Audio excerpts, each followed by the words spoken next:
You are dead to me, 'cause what you said to me. Olá, futuras enfermeiras e enfermeiros e técnicos de enfermagem do Brasil, tudo bem com vocês? Que bom, meus amores.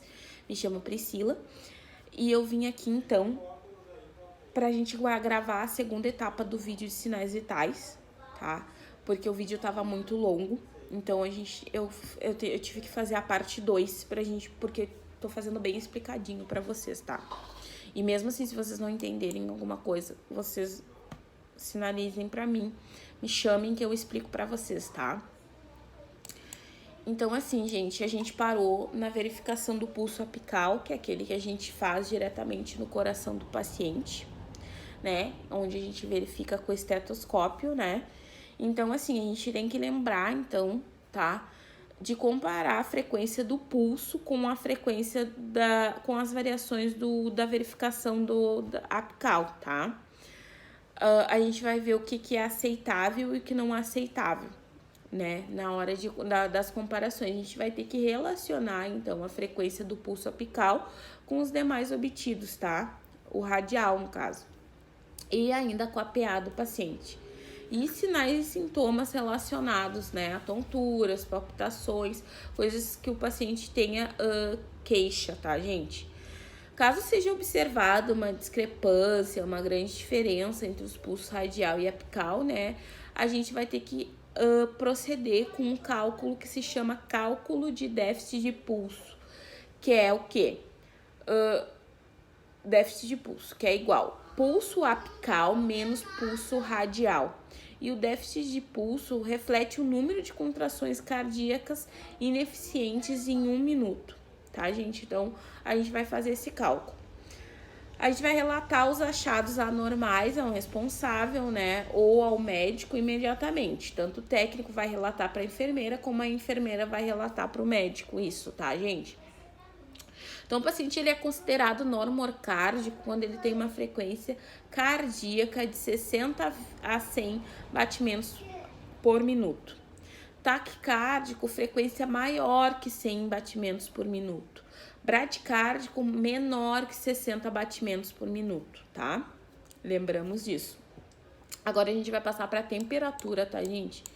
Então, a temperatura, a gente vai mensurar ela e fazer o registro da temperatura axilar, tá? Geralmente lá no serviço de saúde a gente usa a temperatura axilar.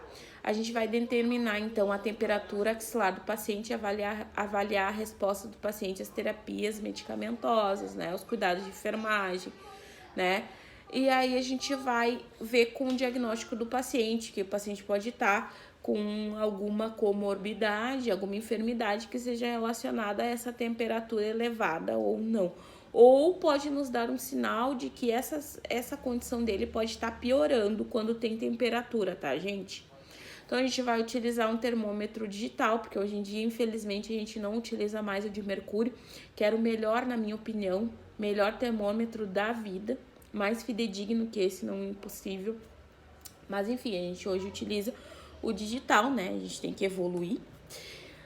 Bandeja, algodão, álcool A70, papel toalha, caneta para anotação dos sinais vitais e folha de sinais vitais, né? A gente vai desinfectar a nossa bandeja com álcool A70, organizar o material. Geralmente o material já vai estar organizado lá do início, quando a gente começou a verificar os sinais vitais, tá? A gente vai explicar sempre pro paciente todo o procedimento que a gente vai fazer, tá? A gente tem que explicar pro paciente que vai ser feito, tá? E pro acompanhante também. A gente vai desinfectar o nosso termômetro, né? Vai friccionar ele 3 vezes com o algodão, embebido em álcool 70%.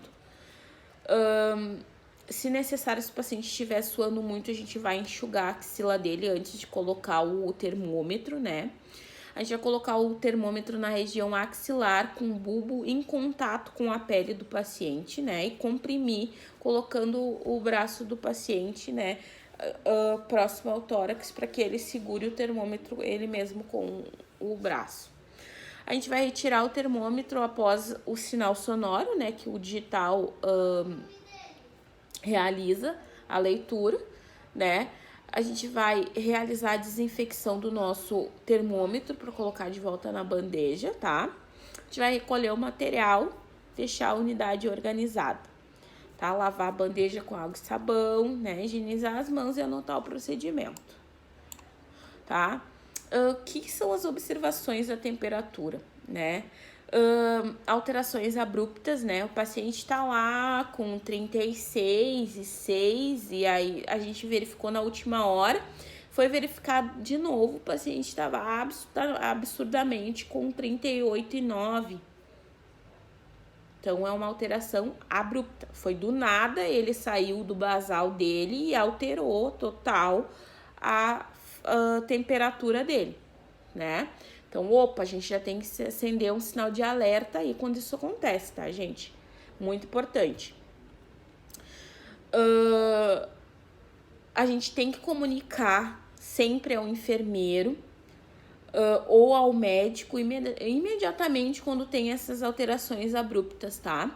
Principalmente pacientes de pós-operatórios ou com pneumonia ou alguma doença que pode se agravar e a temperatura seja esse sinal de agravamento, a gente tem que ficar ligado nisso, tá? A gente tem que cuidar sempre, gente, a questão se nosso termômetro tá com as pilhas ok, se tá tudo certinho. Se a gente puder usar mais de um termômetro, né, um em cada braço também pode fazer, tá? Se a gente tem dúvida, tá? Pra gente tirar mesmo se tá tudo certinho, tá? Com a temperatura do nosso paciente. Atenção, né, gente, que a gente tem que ter em especial com isso, tá? É com pacientes em precaução de contato. Todo paciente em precaução de contato, ele tem que ter o próprio material dele. Ele tem que ter o aparelho de pressão, um esfigmo, um esteto para ele, um termômetro para ele. Tudo somente que só ele vai utilizar. Muito importante, a gente também vai higienizar esse material, mas ele vai ficar com esse paciente. A gente de forma alguma vai usar o material que a gente usou nesse paciente que tem precaução de contato em outro paciente, tá? Fica a dica aí, então. Tem que ser individual, tá? E a gente tem que se paramentar, você sabe que tem que ser paramentado, né? Que tem que ter avental, tudo certinho pra gente, né, acabar se protegendo. E a gente não vai verificar a temperatura do paciente se ele tiver uma lesão na axila, tá, gente? E sempre atentar para a privacidade do nosso paciente. Tem contraindicação na mensuração da temperatura axilar? Tem.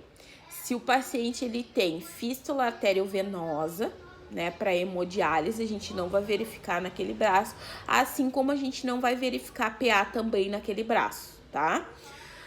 Paciente hipotérmico ou em choque e pacientes neurológicos, tá, gente? Tem variações de valores, tá?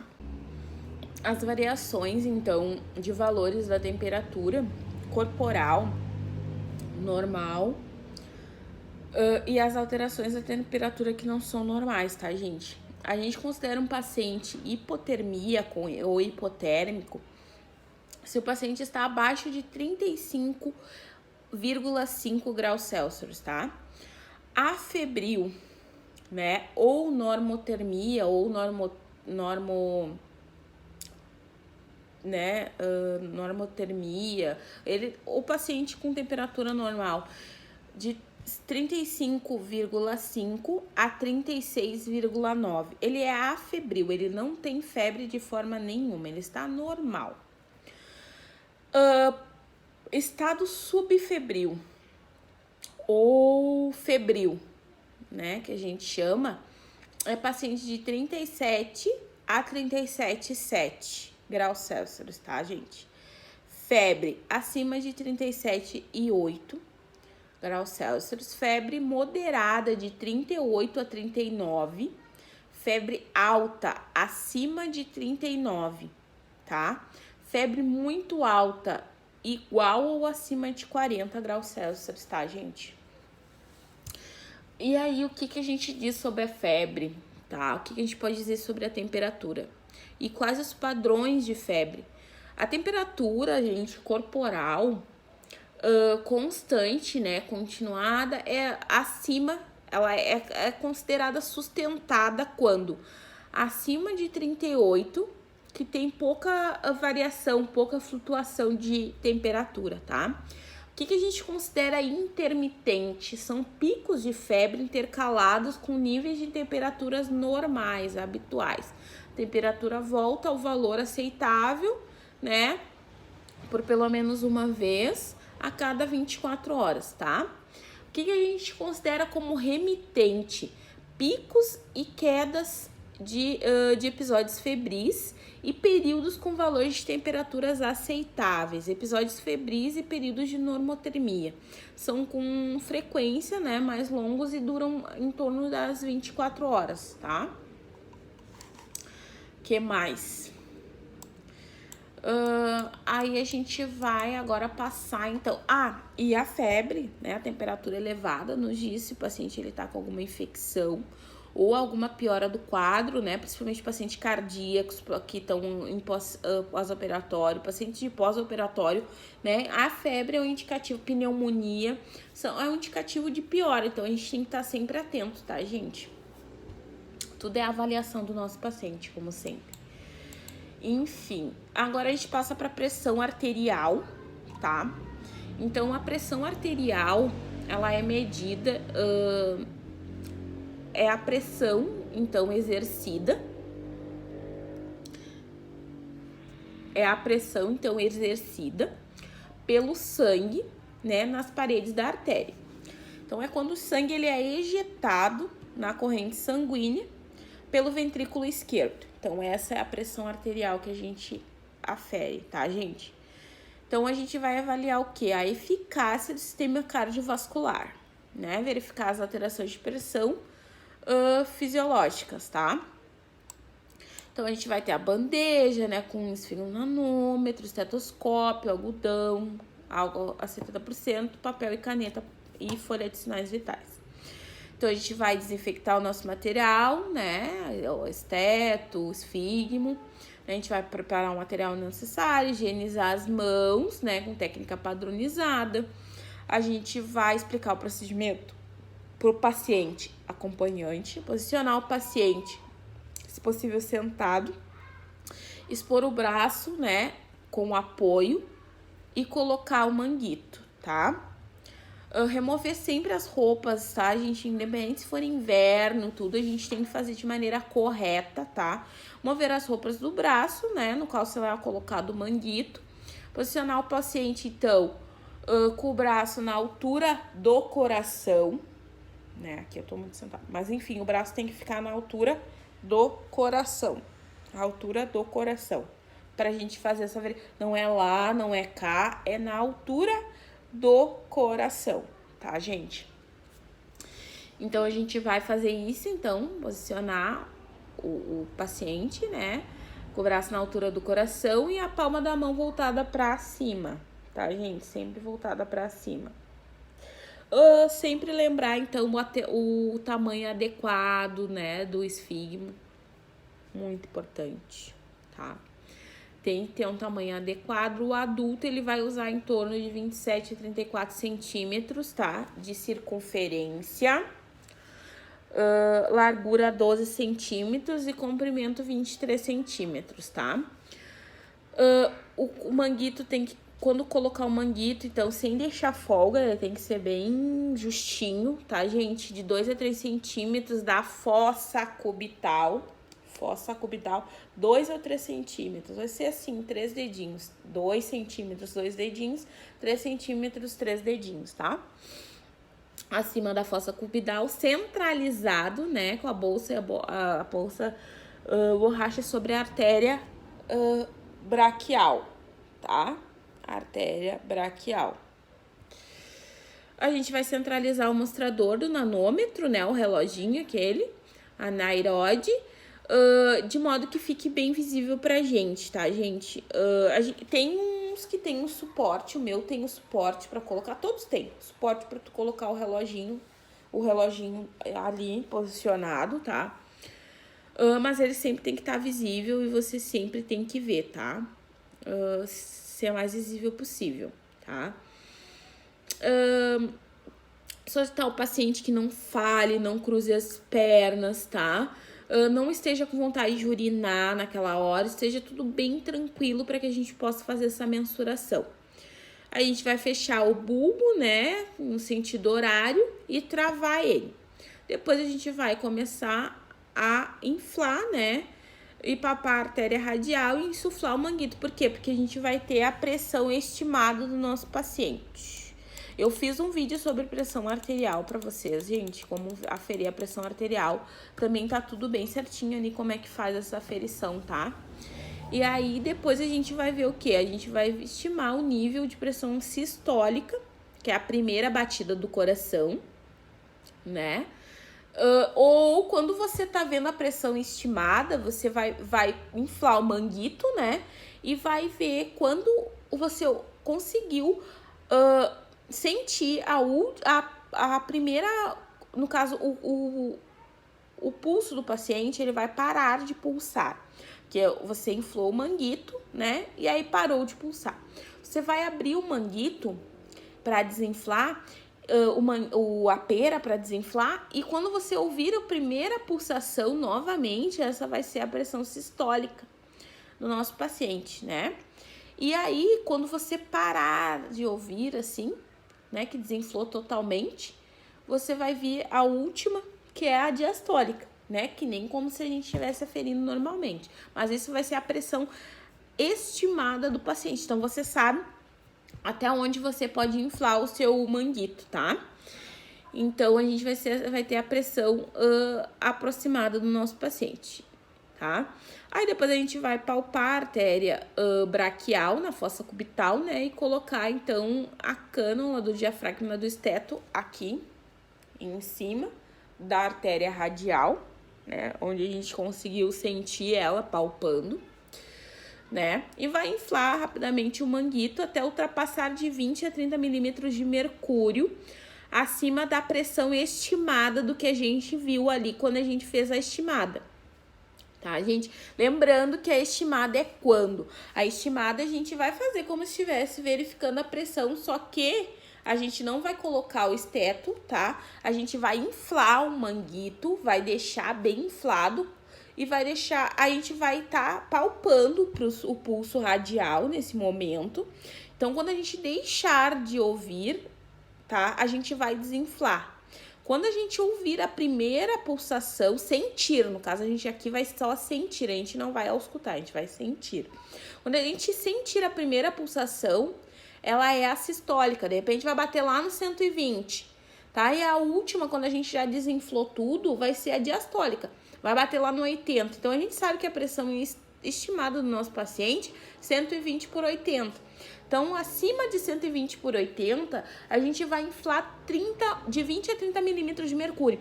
Então, se é 12, 120, daí vai ser 130, 140, 150. A gente vai inflar até os 150 ou até os 140, né? Milímetros de mercúrio.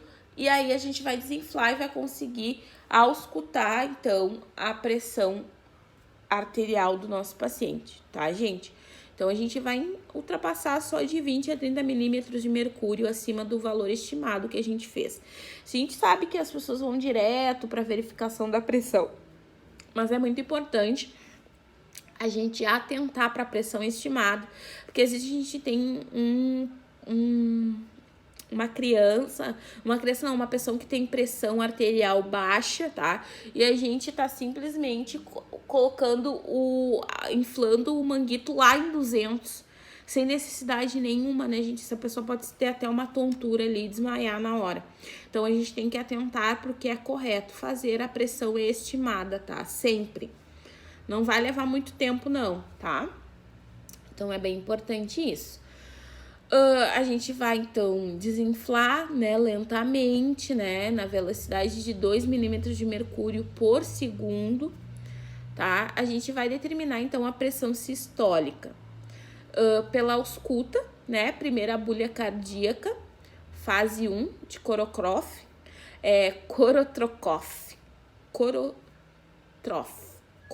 eu sempre me atrapalho para falar isso, tá? Mas é Corotroff. E, em geral, vai ser fraco, tá? Seguido das batidas regulares do coração. E aí você vai aumentar um pouco mais a velocidade, tá? Para desinflar, que vai determinar a nossa diastólica, né? Desaparecendo o som da bulha 2. Bulha cardíaca número 2, que é a fase 5 de Korotroff, tá? Os batimentos, se os batimentos persistirem, pessoal, atenção, até o nível 0, e você, no caso, para determinar a pressão diastólica no abafamento dos sons, né, da fase 6 ou na fase 4 de Korotroff, a gente vai anotar os valores da sistólica, da diastólica e do 0, tá? Então, a gente vai anotar o que a gente viu, tá? A gente vai escutar, então, cerca de 20 a 30 milímetros de mercúrio abaixo do último som para confirmar. Por exemplo, assim, era para ter dado a diastólica em 80 e não deu em 80. Ele continuou até o esfigma esvaziar todinho, desinflar todinho, foi até o 0. Continuou batendo. Então, o que a gente vai anotar? Esses números, tá? Que a gente ouviu, até onde a gente ouviu. Digamos, foi lá no 0. Então, o que a gente vai fazer? A gente vai inflar de 20 a 30 milímetros de mercúrio acima daquele som que a gente ouviu pela última vez, tá? E aí, o que a gente vai fazer? Quer dizer, desculpa, a gente vai inflar o manguito de 20 a 30 milímetros de mercúrio abaixo do último som pra gente confirmar o seu desaparecimento, tá? Então, a gente vai, digamos, era para ser 120 por 80, que foi que a gente viu a estimada dele, tá? E aí ele continuou, a gente vai colocar de 20 a 30 milímetros de mercúrio abaixo do 80, pra gente confirmar se foi realmente esse último som que a gente ouviu, tá, gente? Se vai continuar a seguir, né, pulsando, ou se vai parar de ouvir o som, tá? Aí a gente vai esvaziar o manguito completamente, tá?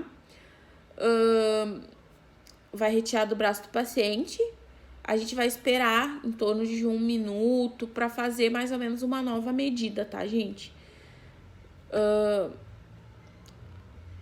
Né? Embora seja controverso isso, mas a gente tem que fazer isso. A gente pode trocar o braço também do paciente para verificar a pressão se a gente tiver muita dúvida, tá? Depois a gente vai higienizar o nosso material e verificar também se o nosso paciente não tá com a bexiga cheia. A gente tem que verificar também se ele não praticou exercícios há pouco tempo antes de chegar ali, pelo menos 60 minutos, né? A gente tem que ver se ele não ingeriu bebidas alcoólicas, café, alimentos, se não fumou nos últimos 30 minutos. Tudo isso tem que ser verificado antes de verificar a pressão arterial, que tudo isso altera a pressão, tá? O posicionamento também tem que estar correto. Certo é sentado, sem estar com as pernas cruzadas, né?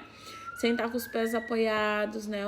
O externo, então, tem que estar alinhado, né? O paciente não tem que estar curvado, ele tem que estar reto, livre das roupas, né?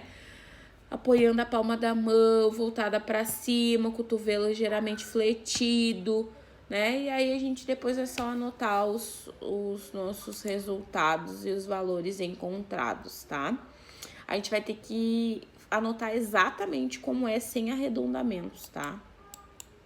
E se a gente for mensurar no outro lado, anotar também corretamente. Tá, gente? Então, qual é os valores que a gente considera na tabelinha de acordo com a circunferência do braço do paciente? Então, assim, pacientes, então, recém-nascidos, tá? A largura do manguito, então, tem que ser 3 centímetros e o comprimento 6 centímetros. Criança de 6 anos a 15 anos, então, é de 5 centímetros de largura e 15 de comprimento. De 16 a 21, infantil, de 8, isso é a circunferência do braço, menor que 6 para recém-nascido. E aí 3 centímetros de largura e 6 de comprimento. O outro é de 6 a 15 para criança, 6 a 15 de circunferência do braço, 5 centímetros de largura e 15 de comprimento. Infantil vai ser de 16 a 21 de circunferência do braço, 8 centímetros de largura e 21 centímetros de comprimento. Adulto de 22 a 26 a circunferência do braço, adulto pequeno, né? De 10 centímetros de largura e 24 de comprimento, tá? Da bolsa, isso tudo eu tô falando da bolsa. Adulto, de 27 a 34 circunferência, 13 de largura e 24 comprimento da bolsa, tá?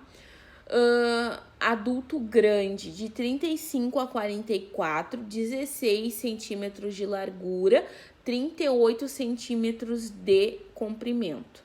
E coxa, se for fazer no paciente na coxa, de 45 a 52 de circunferência, 20 de largura e 42 centímetros da bolsa, tá, gente? Bem importante. Então, esse material que eu montei aqui para vocês com todos esses valores, tudo isso que eu tô conversando com vocês, eu posso disponibilizar, se vocês quiserem, é só me chamar, tá? Então, recém-nascidos, então, qual é a média da pressão arterial, né? Considerada ótima para a idade. Durante um mês, quando ele tiver um mesinho, é considerado normal de 85 de sistólica e 54 de diastólica, tá? Um ano, de 95 de sistólica e 65 de diastólica. De 10 a 13 anos, de 110 de sistólica e 65 de diastólica. A partir de 18 anos, de 120, maior que 120 por 80, tá? Vamos, então, para a partir de 18 anos, uma pré normal, então, é 120 de sistólica e 80 de diastólica, tá? Pré-hipertenso de 120 a 139 milímetros de mercúrio de sistólica ou 80 a 89 de diastólica, tá, gente? Depois estágio hipertenso, estágio 1, de maior que 140 milímetros de mercúrio ou maior que 90 de sistólica, tá? Pressão hipertenso estágio 2, maior que 160 ou maior que 90 de sistólica, tá? Então, a gente tem um último sinal vital, que é o da dor, tá? Que a dor, ela é um evento subjetivo, né? Subjetivo. E depende muito do nosso paciente, ele pode ser multidimensional, ele é complexo, né? A dor, ela tem que ser avaliada e mensurada com o autorregistro do paciente. Tem as carinhas que a gente vai, ou a gente fala de 0 a 10 qual é a tua dor, de 1 a 10 qual é a tua dor, ou a gente mostra as carinhas de feliz, tristes, né? Muito triste, zangado, aí para o paciente conseguir mensurar para nós qual é a dor que ele está sentindo. A gente consegue, então, classificar a intensidade dessa dor, né? E melhorar, então, a qualidade de vida desse paciente. Proporcionar um conforto também para ele, tá, gente? Basicamente, a gente tem que fazer algumas perguntas, algumas abordagens, né? De que forma essa dor apareceu? Ela é uma dor contínua, ela é intermitente, ela vai e volta? Qual é o período do dia que tu sente essa dor e qual é o período do dia que ela piora? Como é a sua dor, qual é a intensidade da sua dor, onde dói, né? Que fatores aliviam essa dor, né? Que fatores pioram essa dor. E aí a gente vai, de acordo com a escala da dor, mensurar essa dor do paciente e a gente vai poder fazer as intervenções, tá, gente? De acordo com a dor. Aí tem as carinhas que dizem ali a dor, tudo certinho, né? Depois a gente tem também, pessoal, a oximetria de pulso, tá? A oximetria de pulso, a gente vê o quanto de oxigênio tem nos capilares do paciente, né? O quanto que tá chegando de oxigenação nas extremidades, tá? Então, a gente vai usar para isso um oxímetro, tá, gente? Para fazer essa mensuração da oxigenação do paciente, né? A gente vai... não pode ter esmalte, tá? Nas unhas, principalmente vermelho. A gente tem que ter caneta para anotar. A gente vai utilizar o dedo indicador, qualquer um dos dedos. Pode utilizar também o lóbulo da orelha. Quando a gente tem aquele outro oxímetro que ele é com um velcrozinho, tá? Pode verificar também no lóbulo da orelha, tá? A gente vai escolher o local, né? Dedo da mão, dedo do pé, o lóbulo da orelha para fazer, então, essa verificação, tá? A gente vai colocar o paciente posicionado e fazer a monitoração desse paciente, tá, gente? Então, a gente sabe que a oximetria preconizada valores de referência de 95 a 99. Abaixo disso, o paciente, então, está oxigenando muito mal, né? Acima disso, a gente sabe que níveis acima de 99 pode, então, ser uma hiperoxemia, né? Então, uma quantidade muito elevada de oxigênio no sangue, que também é perigoso, tá, gente? E tem que ser evitada. Então, a gente vai... E pode ser feita também por uma suplementação crônica, né, de oxigênio. Então, a gente tem que cuidar isso. Então, abaixo de 95, esse paciente tem que ser avaliado e provavelmente vai ter que entrar para oxigenação.